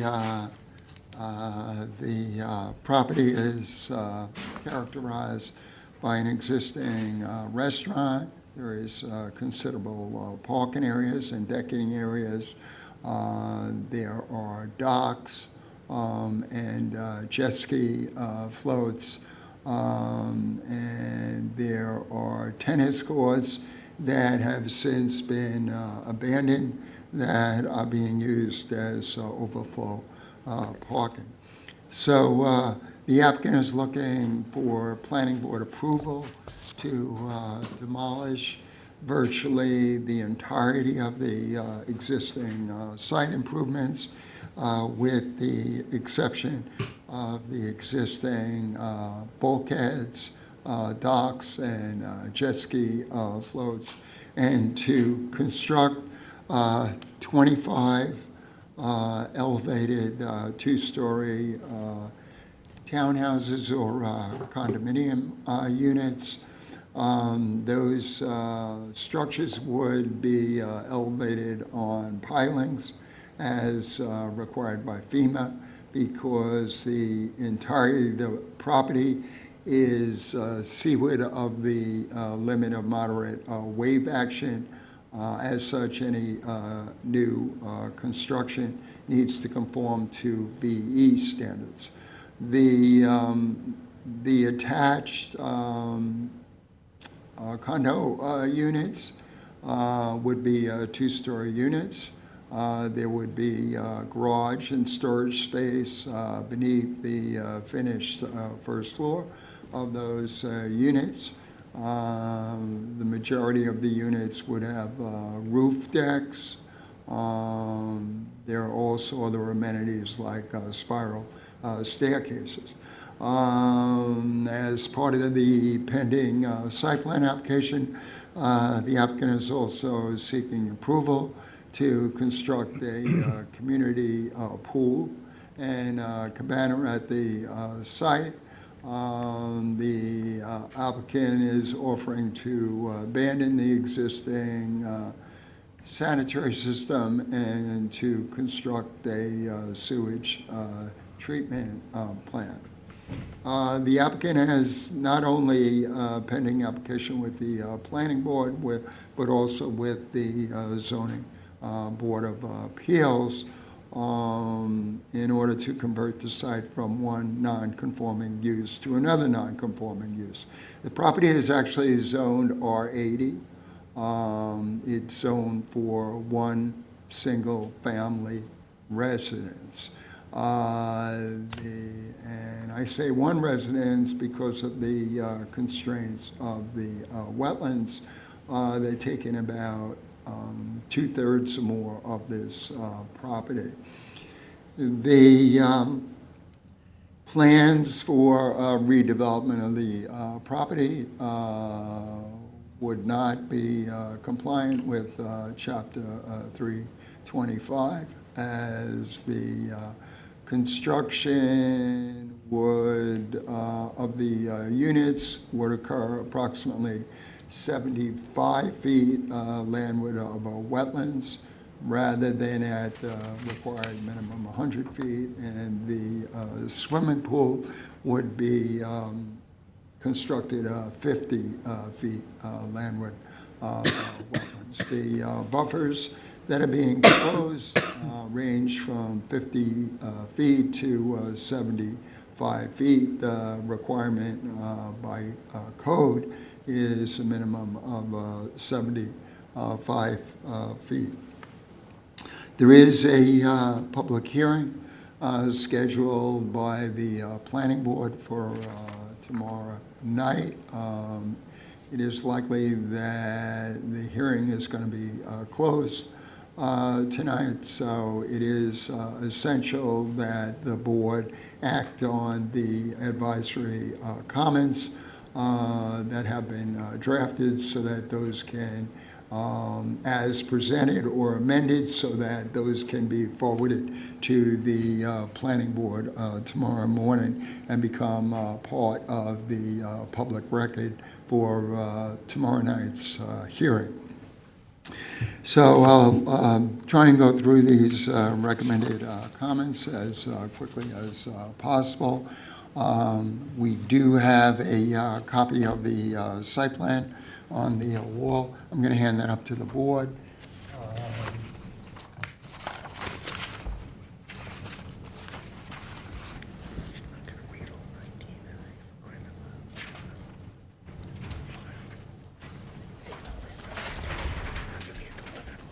George?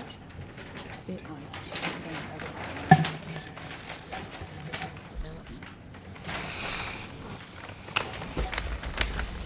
I handed that up because it's virtually impossible to see that site plan from where you're sitting. So the recommended advisory comments are as follows. First, the statement is made that it is crucial that the direction of coastal land use planning and redevelopment in our town be steered towards strengthening resiliency in the face of climate change and warming temperatures. The plans to build 25 high-rise condominium units on flood/storm vulnerable, environmentally sensitive land zoned for one single-family residence is misguided and fails to sufficiently acknowledge the need to better our waterfront building practices, global rise in sea level, and increased risk of extreme weather. Second, what's at stake is public safety, as well as the Shinnecock Bay and the Atlantic Barrier, a biodiversity hotspot brimming with fish and wildlife, and essential to our health, economy, and way of life. Through land preservation, water quality improvement initiatives, shellfish and submerged aquatic vegetation recovery efforts, and local wetland regulations, the The town has invested greatly in protecting and restoring this highly valued ecosystem, the importance of which has been widely acknowledged and acclaimed by both state and federal governments. Thirdly, based upon a review of the draft environmental impact statement, there is an enormous amount of work that yet needs to be done with regards to scaling back of the proposed intensity of rebuilding at the subject property so that any generational changes that are made at the site don't reverse land preservation efforts and the town's hard-won progress towards enhancing coastal resilience along Dune Road and the Atlantic Barrier. Such reversals as a consequence of greater intensification of land use within this most environmentally sensitive region of the town would come at a time when we have crucial years left to change the current trajectories of continued shore modification, overbuilding, habitat loss, bulkheading, landborne pollution, human disturbance, dredging, and pleasure boating effects on seagrass beds, surface water quality, marshlands, shorebirds, raptors, sea turtles, horseshoe crabs, wading birds, and other wildlife that are threatening to unravel the sustainability, long-term recovery, and biodiversity of the Shinnecock Bay and Atlantic Barrier ecosystems.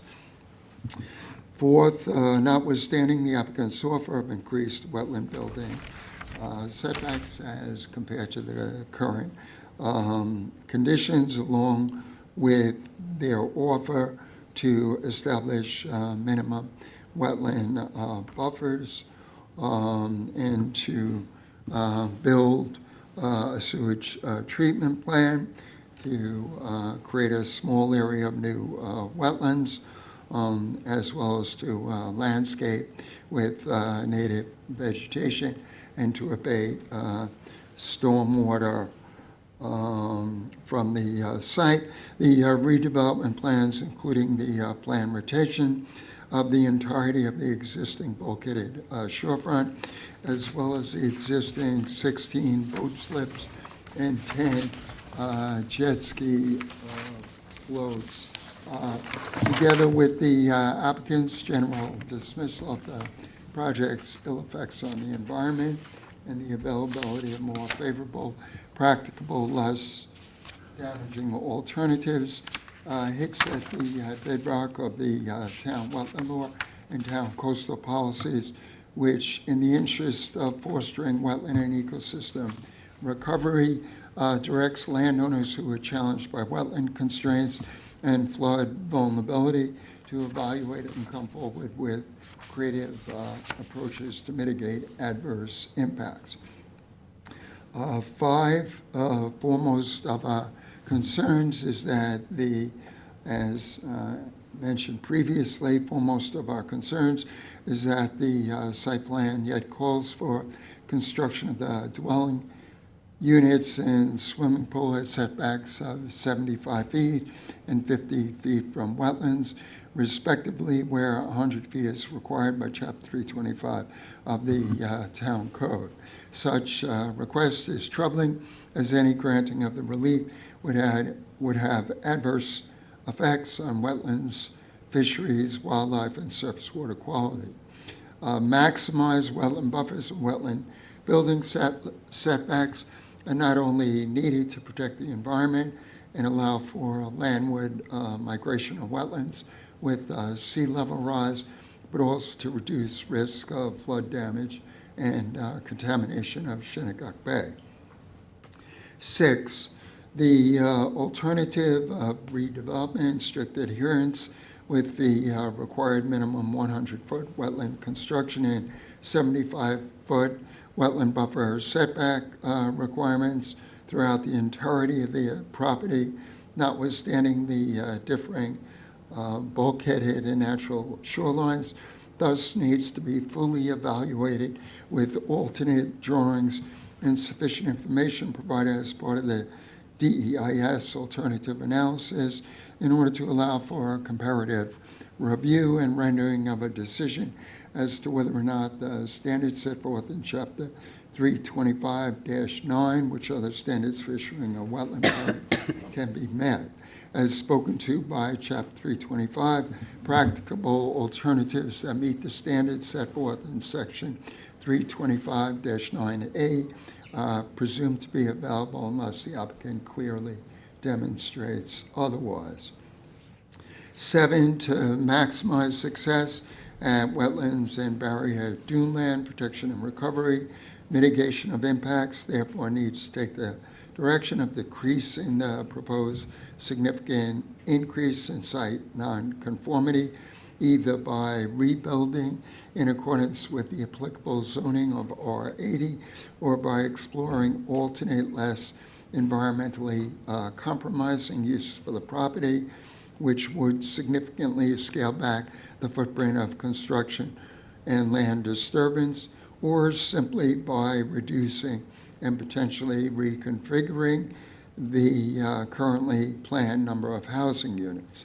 Other options for dramatically realizing shore and ecosystem recovery could also be evaluated, including, among others, removal and elimination of at least partial bulkheads, boat slips and jet ski floats, followed by natural shore stabilization and restoration, and/or better balancing of development and environmental protection goals by dedication of a sizable part of the property to perpetual preservation. 8, additional strategies that would better insulate the project from future storm and flood hazards, as well as lessen risk of environmental contamination, include abandonment of the plans for the easterly stormwater overflow drainage swale and dry wells within the bounds of the proposed wetland buffers, in favor of siting all subsurface drainage chambers landward of the buffer. Second, relocation of the proposed swimming pool at minimum wetland setback of 100 feet landward of the bulkhead, and avoidance of excessive and hazardous material storage space in garages, which are being proposed nearly 5 feet below the applicable AE12 elevation and beneath the pile elevated housing units.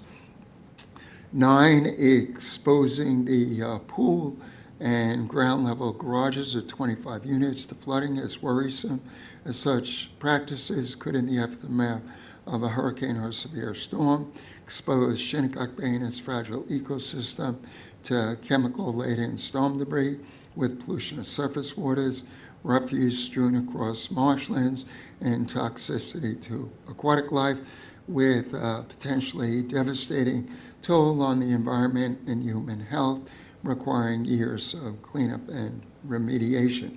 10, to guard against such impacts, there need to be mandated standards for residential hazardous material storage within the planned garages of all housing units, as well as for sheds, pool cabana, the STP, control building, and other storage areas of facilities, requiring elevation of fuels, pool chemicals, oil, fertilizers, pesticides, and household cleaners on elevated shelves, racks, or platforms above base flood elevation. Hazardous materials must be properly contained and secured with wall or floor anchoring of storage racks in order to prevent displacement and potential contamination of wetlands and surface waters at times of flooding and severe storm events. 11, based upon review of the site plan, the proposed sewage treatment plant control building, which contains all the mechanical equipment for the STP, does not appear to comply with FEMA base flood elevation +2 requirements of the town and the state building code. Accordingly, the applicant needs to address how they intend to remedy this conflict, as well as mitigate the potential significant adverse impacts to wetlands and surface waters associated with possible failure of the sewage treatment plant during storm events. 12, Given that the applicant is yet proposing a community swimming pool approximately 50 feet landward of wetlands, a construction cross-view section needs to be provided depicting the intended separation between the base of the pool, swimming pool and groundwater in order to determine whether or not dewatering will be necessary. 13, any approvals for a pool construction need to be strictly conditioned upon the installation, operation, and maintenance of a no chlorine pool filtration or a low chlorine or saltwater pool filtration system. 14, all swimming pool discharge needs to be directed to dry wells located at least 100 feet landward of wetlands for immediate on-site recharge consistent with town pool drainage storage requirements. 15, as a matter of policy, the Conservation Board prohibits dewatering, particularly for swimming pool construction, as such activity can have large adverse impacts to wetlands and surface waters. Consistent with this policy, again, pool construction cross-view profile is needed, verifying that the base of the swimming pool, inclusive of any required grade beams, will be elevated a minimum of 2 feet above highest anticipated groundwater as confirmed by recent test hole data, and that's in order to eliminate the need for dewatering as well as to prevent potential structural damage associated with storm-borne flooding and related hydrostatic pressures. Such redesign will also aid in reducing risk of bay and wetlands contamination from chlorine and other pool chemicals. 16, the existing and proposed topography are yet barely legible on the site plan. As such, the site plan needs to be revised to clearly depict the existing and proposed contours at 2-foot intervals. 17, preservation of the on-site wetlands and naturally vegetated buffers needs to be assured by establishing conservation easements. 18, and here I reference the applicant's landscape plan. I indicated that it needs to be revised as the plant quantities and plant pot sizes which are being proposed for installation, which include 2-inch plugs within the required wetland preservation buffer and planned landscape areas fall far shy of the minimum coverage and container sizes required for the purposes of native revegetation and wetland/buffer restoration, and will not achieve the goal of reestablishing contiguous healthy cover of native or natural vegetation within the designated revegetation areas. And then I follow with recommendations for the minimum container sizes for the native plants. And lastly, 19, I indicate that in summation, there are without question viable alternatives that would better protect the environment and realize continued significant return, economic return. The veiled threat, the no action alternative, that is that the existing restaurant and marina uses will be retained and continued, or that alternative approvals will be sought for replacing the restaurant with a private yacht club, or for a reduced density of 20 condo units rather than 25, or for one house with an expansive chemically laden lawn without measurable, comparable environmental gains. False dichotomies. There are, of course, other more innovative approaches and viable options wherein the landowner could work with the town to forge a much more environmentally compatible plan for this site. The town has reached milestones in land preservation and bettering the bay and barrier ecosystem and quality of life on Dune Road and along our coast. The current project plans for 94 Dune Road would necessitate the granting of significant relief from the required wetland construction buffer setbacks, and thus undo the town's environmental progress along the Atlantic barrier. For these reasons, the applicant's redevelopment proposal cannot be supported at this time. Moreover, we respectfully ask that the applicant further evaluate practicable alternatives in strict conformity with the requirements of Chapter 325 and the town's building and zoning code. Should you have any questions or need further guidance, please do not hesitate to contact the board. Two little things. Yes. Okay, it's very well done, it's excellent, Marty. When you were reading, this is number 4, you read not was.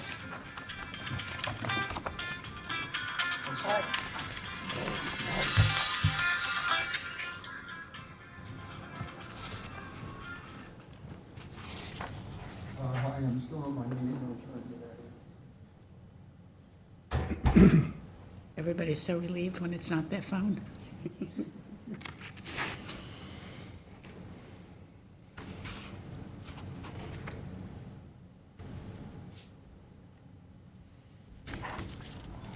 I'm sorry, I have an emergency at home, so I have to leave.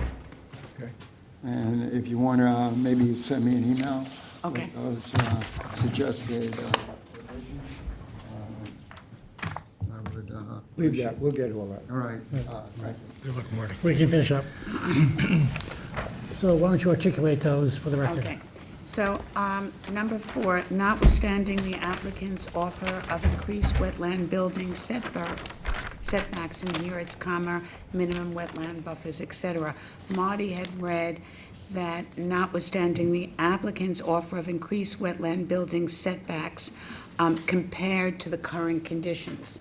And I like that because the applicant could be saying, well, we're increasing the setbacks, but it's not clear. They're increasing them compared to what exists now, but that is not in compliance with Chapter 325. So it's just that little phrase. And he read it, so I know he was thinking it. Yeah. And many times, you have in your mind what's there because it's in your mind, and you read it, but it's not there. So I think that's exactly what he meant.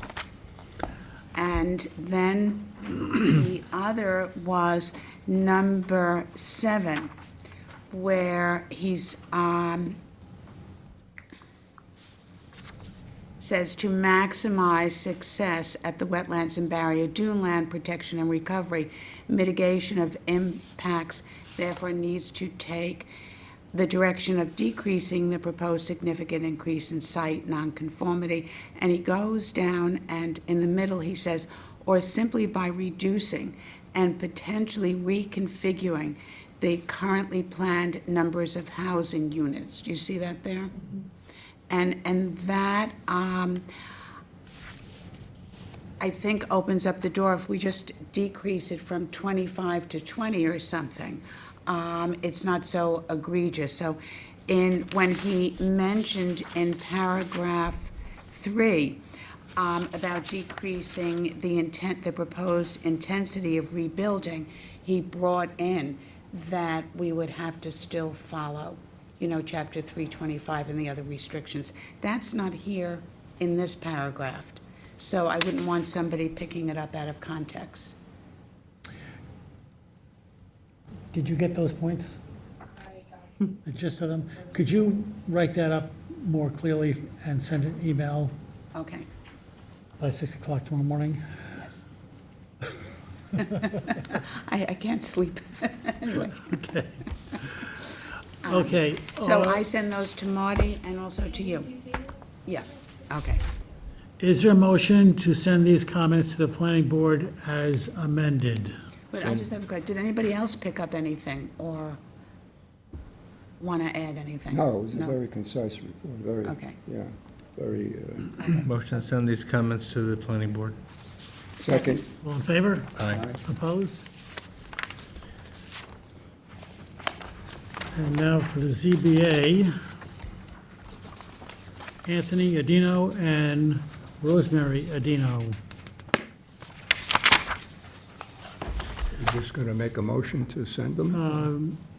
And these are straightforward, we've seen these. Is there a motion to send this report to the ZBA? So moved. Second. All in favor? Aye. Opposed? Segundo, Ramiro, Soledana, and Fanny R. Espaillo Prado. And these are other recommendations that Marty's written up that we can, that we can Motion, pass motion to send those comments to the ZBA. Second. on. All in favor? Aye. Opposed? Robert Fuhr and Judith Lang. Motion to send those comments to the ZBA. Second. All in favor? Aye. Opposed? Administrative wetland permits being packets, resolution of conditional approval. A 025021, Mark Charbonneau and Donna Charbonneau, the applicant requests postponement to November 5th, 2025. Is there a motion? So moved. Second. All in favor? Aye. Opposed? A 025028, John F. Wallace III. Any discussion? Move to issue. Second. Resolved that a conditional wetland permit approval granted to John F. Wallace III for the proposed project on the terms and conditions set forth therein. All in favor? Aye. Opposed? A 025030, Oaktown LLC. Any discussion? Move to issue. Second. Resolved that a conditional wetland permit approval granted to Oaktown LLC for the proposed project for the terms and conditions set forth therein. All in favor? Aye. Opposed? Preliminary review of second determination, A 025024, William Gouger and Marilyn Gouger. This is an application that we have seen by email, so we're familiar with it. And there is sufficient information to make a determination. Motion to waive the public hearing. Second. Resolve that the Town Conservation Board hereby waives the public hearing requirement pursuant to Chapter 325, Section 325-80 of the Town Code. All in favor? Aye. Opposed? A 025029, Joan C. Hatfield Matthews. And once again, this is an application we have seen as was sent to us. And there is sufficient information to render a decision to waive the public hearing. Motion to waive the public hearing. Second.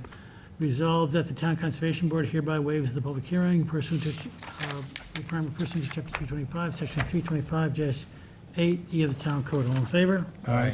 Opposed? A 025033, Gregory S. Little.